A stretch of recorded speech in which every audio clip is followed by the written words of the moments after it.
Mr. Aldrin Perez, who will share about sa iyong testimony also. Okay.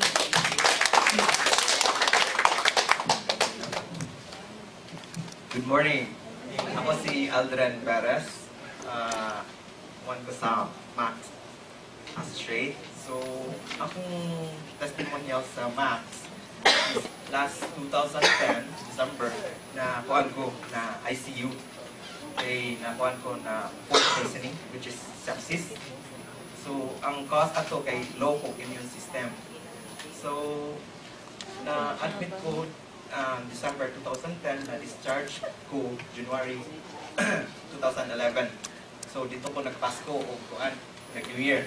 So, after kuan, after pila ka months, si Jovi, nag-introduce ako ang na ako food supplement. So, wala ko nagduha-duha kay daghan ako gi-take nga vitamins, which is tanan nga mga vitamin C, Centrum, or kung sa pa ng mga kuan niya. And then, pila ka months ato, nakuan ko kanang murag akong immune system, murag dili ako dali ma-sipon or bo.